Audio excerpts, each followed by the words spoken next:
Welcome. Today I will be teaching you how to make the perfect buttered toast. All of the ingredients that I will be mentioning I have acquired from Kroger, its own store brand, and I think you will find that they are of very high quality. Though of course, if you have your own preferred brand, you may use it as you wish. This is just a guide, and I only mention the Kroger brand because if you don't know how to get started with your buttered toast, that's my recommendation. First, you get white bread. This is best for toasting. You can get either one or two slices, and you'll have your toaster set to 2.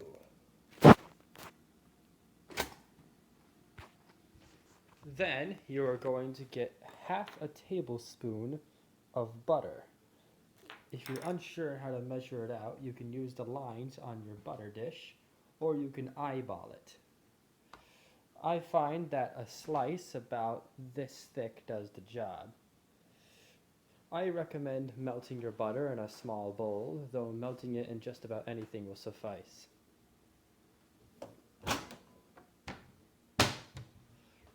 Center your small bowl in the microwave and set the time to 30. I just so happen to have a button for it, so that's what I'll be using.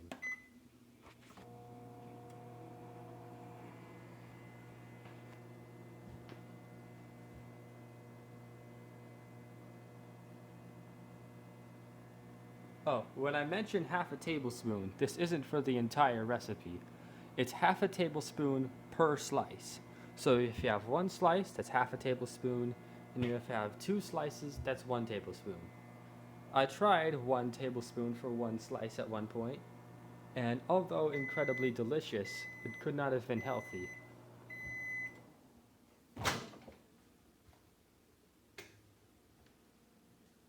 Here you have some very hot and very good melted butter. USDA grade AA.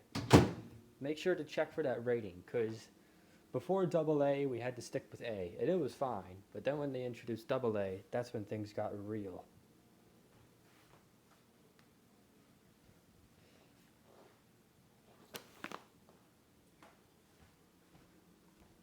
Get a plate or a bowl. I prefer bowls just because it means that I don't have to waste any butter.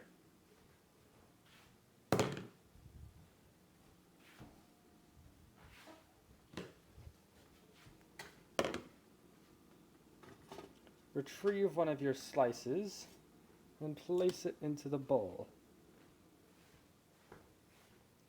Optionally, you may use one of these tools to spread the butter. Though if you want, or if you don't have this tool available, you can just pour it evenly across the slice in a sort of zigzag pattern, minding the edges as you want it to soak evenly. Now what I'm going to do is pour this melted butter into the tablespoon so that it could be measured out. Looks like that's been measured well. Now you may use the baster, but since I already have it in a tablespoon here, I am going with the pour method.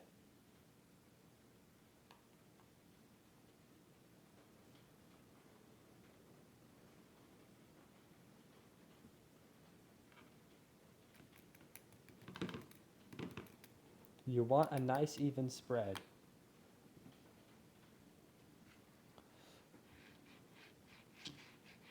Don't mind if you miss some spots. You just have to try your best.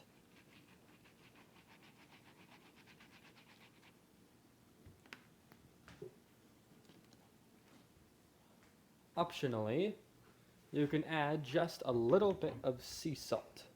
My personal favorite is Mediterranean. Now that you've finished your delicacy, you may begin consuming.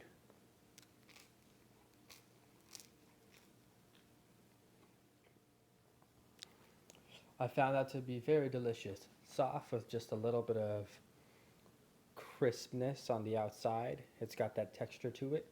And the way the butter soaks into it is perfect. The old-fashioned way is to spread it with just hot butter, but by melting it and letting it soak into the bread, that's how you get that flavor right. And in my experience, putting just a little grind of sea salt on top of it, not too much, just a tiny bit, because you know how salted butter has a little bit of salt in it, but you want to go with unsalted butter so that you can add however much salt you want, so that you have the control over the salt quantity in your butter. Putting that little bit of salt in the butter gives it your own nuance in the salt level. And for me, putting just a couple crystals of ground up Mediterranean sea salt on my bread adds that edge, that boost of flavor.